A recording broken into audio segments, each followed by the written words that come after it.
Welcome back once again to GPAT mentor. और आज की वीडियो में हम बात करने वाले हैं इनऑर्गेनिक फार्मास्यूटिकल केमिस्ट्री के एक पर्टिकुलर टॉपिक के बारे में जिसका नाम है फार्माकोपिया। और उसके बाद वीडियो में बात करेंगे सोर्सेज ऑफ इम्प्योरिटीज के बारे में। तो सबसे पहले अपन फार्माकोपिया को स्टार्ट करते हैं। तो फार्माकोपिया को समझने में आपको क्या लगेगा कि different kinds of pharmacopoeia use किए जाते हैं ऑल ओवर द वर्ल्ड, जिनका नाम US pharmacopoeia, Indian pharmacopoeia, European pharmacopoeia, British pharmacopoeia, Japanese pharmacopoeia हो सकता है। इनके अलावा भी फार्माकोपियाज होंगे, इसके अलावा मेरे को नॉलेज नहीं है और भी फार्माकोपियाज की। हाँ, एक और फार्माकोपिया है जिसे आप मार्टिनडेल के नाम से जानते हैं, what is known as extra pharmacopoeia. अब what is pharmacopoeia? Pharmacopoeia is a book that assimilates or compiles all the information or all the processes that are necessary to bring out a product into a market which could give a therapeutical response। ये मेरी खुद की बनाई हुई definition है pharmacopoeia को समझने के लिए। सीधे शब्दों में समझें तो फार्माकोपिया वो किताब है जिसके अंदर सारे ड्रग के सभी चीज, ड्रग के बारे में सारी चीजें बता रखी हैं। It is known as the Bible of the drugs, ऐसा कहा जा सकता है। बहुत आसानी से आप इसे समझ सकते हैं फार्माकोपिया को। अब देखो, फार्माकोपिया जो है बाकी किसी भी फार्माकोपिया के मुकाबले हमारा जो आईपी है वो काफी लेट आया था। कारण हमें आज़ादी बाद में मिली थी, ये भी कह सकते हैं, और हमने कभी इस पर ध्यान नहीं दिया था। फर्स्ट फार्माकोपिया कब आया था? तो 600 एडी के अंदर आया था। किसी चाइनीज स्कॉलर ने, मुझे नाम नहीं याद है, यू शांग कुछ ऐसे करके हैं, उन्होंने मतलब अपने एक मित्र के साथ, दो ऐसे मतलब चाइनीज स्कॉलर थे जिन्होंने मतलब इसे लिखा था पहले फार्माकोपिया को। तो हमारी इंडियन फार्माकोपिया कैसे चलती है कि हमारी जो इंडियन फार्माकोपिया है उसके लिए मैंने आपको जूरिस्प्रूडेंस में पढ़ा रखा है कि इंडियन फार्माकोपियल कमीशन बनाई गई। इंडियन फार्माकोपियल कमीशन बनाई गई। अब इंडियन फार्माकोपियल कमीशन बनाई गई तो इसके चेयरमैन कौन थे उस समय? इसके चेयरमैन थे बी.एन. घोष। अगर आपको नहीं दिख रहा है तो मैं जो बोल रहा हूँ उसको ध्यान से सुनिए। मुझे पता है लाइट के रिफ्लेक्शन के कारण कुछ चीज़ें नहीं दिखती हैं। तो BN. Ghosh, Indian pharmacopoeial commission, BN. Ghosh, ये कब आई थी? तो 1948 के अंदर आई थी। फर्स्ट आईपी का एडिशन कब आया था? फर्स्ट आईपी कब आई थी? तो ये आई थी 1955 के अंदर। कितने वॉल्यूम्स थे? तो 1 वॉल्यूम था। इसका सप्लीमेंट कब आया था? तो 1960 में आया था। इसका कलर क्या था? तो ये ब्लू कलर था। उस टाइम चेयरमैन कौन थे? बी.एन. घोष थे। कैरेक्टरिस्टिक्स क्या है? 986 मोनोग्राफ थे। 986 मोनोग्राफ्स इंक्लूडेड थे उसके अंदर, 1000 से कम थे, समझ रहे हैं? 986 मोनोग्राफ इंक्लूडेड थे। इसके अलावा मेट्रिक सिस्टम, उसमें मेट्रिक सिस्टम था वेट का, मेट्रिक सिस्टम वेट का इंक्लूडेड था। कुछ लैटिन टर्म्स थे उसके अंदर सारे, या फिर टर्म्स नहीं, टाइटल्स कह लीजिए, जितने भी टाइटल्स थे वो लैटिन थे। तो लैटिन से इंग्लिश में कब कन्वर्ट हुआ? तो इंग्लिश में कन्वर्ट हुआ 1966 में। इसके अंदर भी एक ही वॉल्यूम था। फिर इसके सप्लीमेंट आया 1975 में, ये भी ब्लू कलर की थी। लेकिन उस समय जो हमारे जो सेकेंड आईपी इसको कह लीजिए, जो हमारे चेयरमैन थे, उनका नाम था बी मुखर्जी। अगर ये नाम आपको याद नहीं आ रहा है तो बेटा आप ढंग से नहीं पढ़ रहे हो, आपने फार्मास्यूटिकल जूरिस्प्रूडेंस मेरी वीडियो से नहीं देखी है। तो यदि आप फार्मास्यूटिकल जूरिस्प्रूडेंस की मेरी वीडियो देखेंगे जो कि history and background of Indian pharmacy के बारे में है, तो उसमें आप देखेंगे कि मैंने बी मुखर्जी जी को बताया है कि जब सेंट्रल ड्रग्स लेबोरेटरी बनी थी, जो कि 1940 में बनी थी या 1941 कई बार लोग कहते हैं, उसके जो प्रेसिडेंट थे, he was the president of the central drugs laboratory. तो इस तरीके से कुछ चीज़ें आपको याद आ जाएंगी। अब देखो फार्माकोपिया, इसके अलावा आपको क्या पढ़ना है फार्माकोपिया में कि एक टर्म होती है जिसे कहते हैं अपन मोनोग्राफ। मुझे पता है थोड़ी रात हो गई वीडियो बनाते हुए, कुछ चीज़ें आपको नहीं समझ में आएंगी। मोनोग्राफ, और दूसरा एक वर्ड होता है फॉर्मूलरी। फॉर्मूलरी सिंपल फॉर्मूला होते हैं इसके अंदर, जिसको हम RX करके डिनोट करते हैं। ये सारे फॉर्मूला उसके अंदर दिए रहते हैं कि किसी एक पर्टिकुलर ड्रग को बनाने के लिए कौन कौन से केमिकल कंस्टिट्यूएंट लगेंगे, वो सारे के सारे हम फॉर्मूलरी के अंदर पढ़ते हैं। डिफरेंट फॉर्मूलाज वगैरह बनते हैं। अब मोनोग्राफ क्या होता है? ये होता है एक सिंगल शीट ऑफ पेपर। एक सिंगल शीट ऑफ पेपर लिया गया और उसके अंदर स्पेसिमेन लगाया गया किसी एक पर्टिकुलर ड्रग का या फिर किसी एक पर्टिकुलर केमिकल का, उसका इंग्लिश नेम, उसका लैटिन नेम, उसका साइंटिफिक नेम, वो सारी चीज़ें लिखी गई। किस लोकेशन पे पाई गई, किसने पाया, उसका नाम वगैरह, उसके अंदर लोकेटर वगैरह का नाम वगैरह दिया रहता है। तो ये हमारा मोनोग्राफ होता है। अब देखिए, मोनोग्राफ और फार्माकोपिया का यदि कंपैरिजन किया जाए तो this is 1000th of the pharmacopoeia and formulary is 100th या फिर 500 ऑफ द फार्माकोपिया। ठीक है, तो आपको ये समझ में आ गया होगा कि फार्माकोपिया कितनी बड़ी चीज़ है और मोनोग्राफ और फॉर्मुलरी कितनी छोटी चीज़ें हैं। तो इस तरीके से बेसिक आपका फार्माकोपिया का जो नॉलेज है वो कंप्लीट होता है। अब आपको एक मैं टेबल बना के दिखाऊंगा, जैसे मैंने आपको यहाँ पे फर्स्ट सेकेंड एडिशन दिखाया है। अब देखिए, मुझे तो याद है, मुझे आपको याद दिलवाना है। अब मैं एक बार आपको आपकी संतुष्टि के लिए मैं यहाँ लिख देता हूँ। 1955 में पहला आया था, 1966 में दूसरा, 1985 में तीसरा, 1996 में चौथा, 2007 में ये क्या हो गया, 1 2 3 4 5 6 7 8, चलिए ये हो जाएगा, फिर 2010, फिर 2014, 2018 और फिर आ जाएगा हमारा लेटेस्ट 2022। तो ये हमारे सारे आईपी के एडिशन है। इनके सप्लीमेंट्स अब कब आए थे तो वो याद कर लो, 1960, 1975, 1989, 2000, इसके 2002 में भी आए थे, खैर कोई बड़ी बात नहीं है, 2008, 2012 और ये हो जाएगा 2015 और ये हो जाएगा 2019 और इसका भी आया नहीं है क्योंकि 2023 आया नहीं है, तो आ जाएगा। तो इस तरीके से यदि आपको ये सब एकदम टिप्स पे रखने वाली चीज़ें हैं कि भाई ये सब चीज़ें टिप्स पे होनी चाहिए जब आपको समझाई जाए। और अभी अब मैं टेबल आपको समझाने वाला हूँ, टेबल समझ लीजिए, फिर आपका फार्माकोपिया कंप्लीट हो जाता है। तो ये रही वो टेबल जिसके बारे में मैं आपसे बात कर रहा था। उस टेबल के बारे में जो हमारे लिए बहुत ज़्यादा इंपॉर्टेंट है हमारे जीपैट के पर्सपेक्टिव से भी। तो इसमें टोटल 9 एडिशन है। ये देखिए मैंने यहाँ पे 9 एडिशन लिखे हुए हैं। अब चलिए मेरे साथ आपको रिपीट करना हो या फिर लिखना हो तो लिखिए।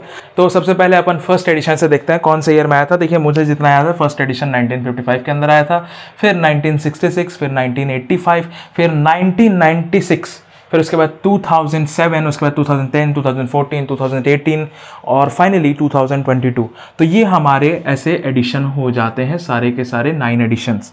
ठीक है, एक बार फिर से याद करिए, 1955, 1966, 1985, 1996, 2007, 2010, 2014, 2018 एंड 2022, राइट। अब इसमें आपको ये भी याद करना, ये जो मैंने यहाँ पे 4V, 4V, 3V, 2V लिखा हुआ है, क्या है, ये वॉल्यूम्स हैं। जो अपना पहला 2 है 1955 एंड 1966, इसके अंदर हमें सिंगल वॉल्यूम मिले थे। उसके बाद अगले 2 में 2 वॉल्यूम, फिर अगले 2 में 2 वॉल्यूम और उसके बाद बाकी सारों में 4 वॉल्यूम। तो ये हमें जानना है कि ऑरेंज कलर कब से शुरू हो गया। 2010 was the year, I hope यहाँ से ऑरेंज कलर शुरू हो गया था। इससे पहले सारे के सारे ब्लू कलर में हमारी आईपी हुआ करती थी। 2010 के बाद से हमें ऑरेंज कलर का फार्माकोपिया मिलने लगा। अब उसके बाद हमें याद रखना है कि कौन से ईयर में हमें सप्लीमेंट्स मिले थे। तो ये थोड़ा सा इंपॉर्टेंट हो जाता है, इंपॉर्टेंट तो नहीं मतलब अनइम्पॉर्टेंट भी कह सकते हैं, लेकिन इसको याद करना इसके मुकाबले थोड़ा हार्ड पड़ता है। अब देखिए कुछ चीज़ें बहुत सिंपल हैं, जैसे 2018 वाले का 2019, 2014 वाले का 2015, 2010 वाले का 2012, 2007 का 2008, 1996 का 4 ईयर का गैप आता है। यहाँ पहली बार दिक्कत होती है 2000, 1985 में भी 4 ईयर का गैप है, 1989, 1966 और 1955 में 10 ईयर्स का गैप है। 1960 में सप्लीमेंट आया था और फिर 9 ईयर्स का गैप कह सकते हैं आप यहाँ 1975 के अंदर हमें सप्लीमेंट्स मिले थे। तो ये सारे हमारे सप्लीमेंट वॉल्यूम्स, एडिशन और उनका प्रिंटिंग ईयर है। अब कौन से चेयरमैन के अंडर, इंडियन फार्माकोपियल कमीशन के चेयरमैन अभी कौन है, उसके अकॉर्डिंग हम ये कॉलम है उसे भरते हैं। तो उसमें देखिए सबसे पहले हमारा 1955 का जो हमारा जो फर्स्ट एडिशन है उसमें BN घोष जो थे वो हमारे चेयरमैन थे। तो हमारा जो first chairman of Indian pharmacopoeial committee BN Ghosh, उसके बाद B मुखर्जी, ये सेंट्रल ड्रग्स लेबोरेटरी के प्रेसिडेंट भी रह चुके हैं B मुखर्जी। उसके बाद आते हैं 1989 में डॉक्टर नित्यानंद, जो कि लगातार 3 बार और तक रहे डॉक्टर नित्यानंद। उसके बाद डॉक्टर गुलाब नबी आजाद, फिर 7th एडिशन में फिर से गुलाब नबी आजाद, 8th एडिशन में हमारे PK प्रद्युमन। और फिर आप नेट पे सर्च करके कि who is the chairman of Indian pharmacopoeial commission, ये आप चेक करके खुद इस कॉलम को भर सकते हैं। इसी से मैंने आपके लिए छोड़ रखा है। कुछ नई चीज़ें ऐड हुई हैं, अभी तक मैंने लिखा नहीं है, उनको अपडेट कर दिया जाएगा कमेंट सेक्शन के अंदर, ऐसी कोई दिक्कत नहीं है, कोई बात नहीं। अब हमारे लिए क्या इंपॉर्टेंट है कि कौन से ईयर में इंग्लिश टाइटल आए थे हमारे इंडियन फार्माकोपिया में। 1966, ये देखिए ये रहा Indian English titles. New analytical techniques कब ऐड हुए थे तो 1966। एक बार फिर से, जब हमारे जो 1955 था जिसके अंदर हमारा पहला आईपी आया था, उसके अंदर टोटल कितने मोनोग्राफ थे, 986 मोनोग्राफ थे।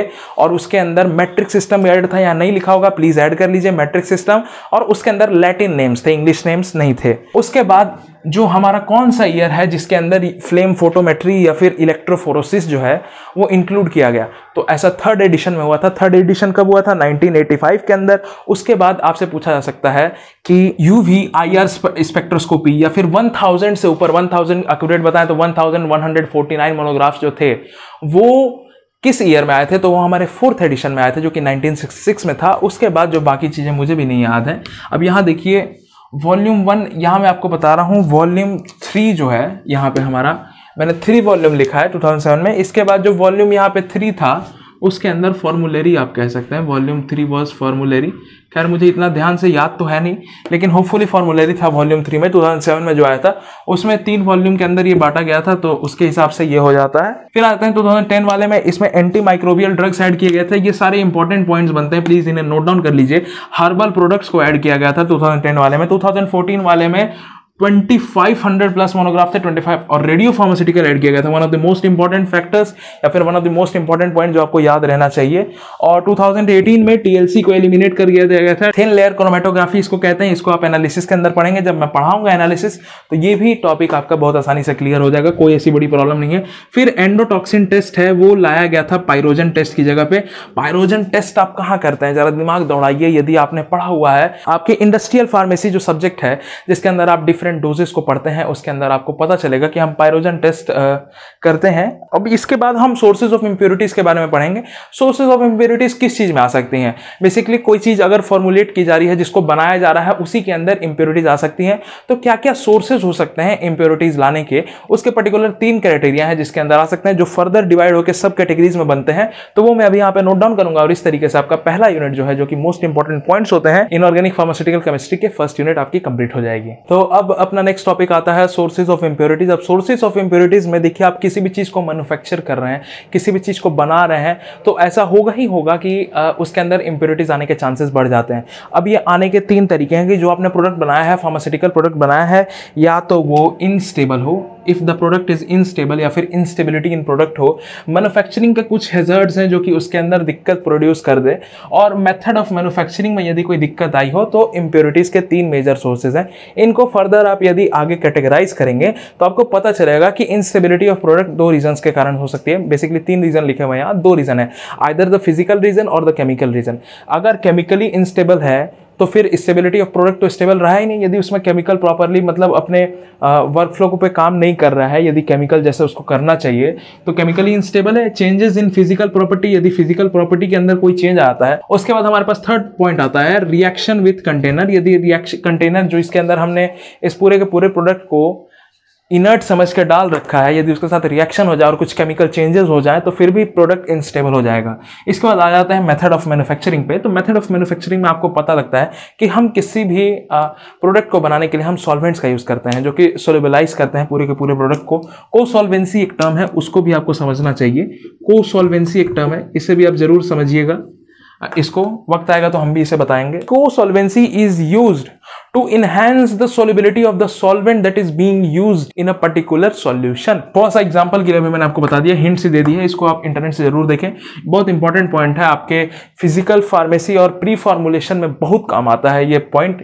को-सॉल्वेंसी, सोल्युबलाइजेशन, डिसोल्यूशन, ये सब पॉइंट बहुत इंपॉर्टेंट है आपके प्री फॉर्मुलेशन के लिए। तो वापस आते हैं, सॉल्वेंट वाला पॉइंट हो गया। अब रिएजेंट जो आपने यूज किए हैं, जो रिएक्टेंट्स है, केमिकल्स है, जो कि उसमें यूज किए जा रहे हैं उसको एक पर्टिकुलर प्रोडक्ट में कन्वर्ट करने के लिए, तो वो रिएजेंट्स के साथ यदि कोई छेड़खानी होती है मेथड ऑफ मैन्युफैक्चरिंग में, तो भी हमारे जो सोर्सेज ऑफ इंप्योरिटीज बढ़ते हैं। अब हमें पता है कि इंप्योरिटीज आनी है, तो हम उसके अंदर कुछ रिएजेंट डाल रहे हैं ताकि उसकी स्टेबिलिटी बढ़ाई जाए या फिर उसकी इंप्योरिटी घटाई जाए।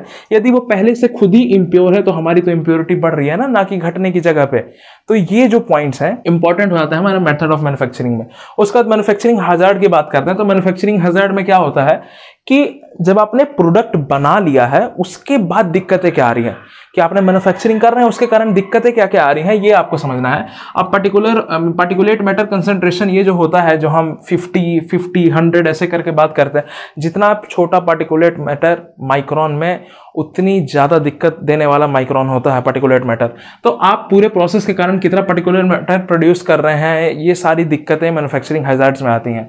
Microbial contamination after finish product आपने बनाया लेकिन उसके अंदर माइक्रोब्स का कंटेमिनेशन हो गया, तो फिर ये भी आपके फिनिश प्रोडक्ट की मतलब दिक्कतें हो गई। क्रॉस कंटेमिनेशन, यदि दो डिफरेंट टाइप के आपने प्रोडक्ट्स बनाए हैं जो कि आपस में क्रॉस कंटेमिनेशन कर गए तो भी दिक्कत है। एरर्स इन द प्रोसेस, आप पूरे प्रोसेस को कर रहे हैं लेकिन पूरा प्रोसेस में आपको पता ही नहीं चला एरर है, और बाद में आपको ये पता चल रहा है कि किसी प्रकार का एरर हो गया, तो वो पूरा का पूरा जो बैच है वो इम्प्योर बना है। स्टैंडर्ड्स जो टेस्ट हैं यदि उनको वो पास ही नहीं कर पाएगा, यदि उसके अंदर एरर्स वगैरह है, आपको पता है आप क्यूसी करके या क्यू क्वालिटी एश्योरेंस और क्वालिटी कंट्रोल करके एक सब्जेक्ट को पढ़ते हैं अपने आपके, मुझे याद है जैसे 6 सेमेस्टर में, यस आपके 6 सेमेस्टर में ये जरूर ये सब्जेक्ट आएगा कि क्वालिटी कंट्रोल और क्वालिटी एश्योरेंस कैसे पढ़ते क्या होता है, तो उसके अंदर ये सारी चीजों पे चेक लगाया जाता है। तो इस तरीके से आपके सोर्सेज ऑफ इंप्योरिटीज होते हैं, इनको हटाने के भी तरीके होते हैं, खैर वो हमारे लिए इतने इंपॉर्टेंट नहीं है। व्हाट आर द सोर्स, क्योंकि इससे क्वेश्चन आए हुए हैं पहले भी, चांसेस ये हैं कि क्वेश्चन दोबारा बने, तो हम उससे पहले इस टॉपिक को पूरा का पूरा पढ़ लें। इसके अलावा यदि और भी आपको कुछ जानना हो तो आप इंटरनेट का सहायता ले सकते हैं, खैर ये भी इंटरनेट पे ही है। तो आज की वीडियो में बस इतना ही, यही आपको समझाना था। आपको फार्माकोपिया बताया, सोर्सेज ऑफ इंप्योरिटीज बताया, तो ये 2 मेजर टॉपिक्स बनते हैं फर्स्ट यूनिट में जो कि आपको पता होनी चाहिए अपने जीपैट के लिए। अगर आपको वीडियो अच्छी लगी है तो वीडियो को शेयर और लाइक और चैनल को सब्सक्राइब करना बिल्कुल भी ना भूलें।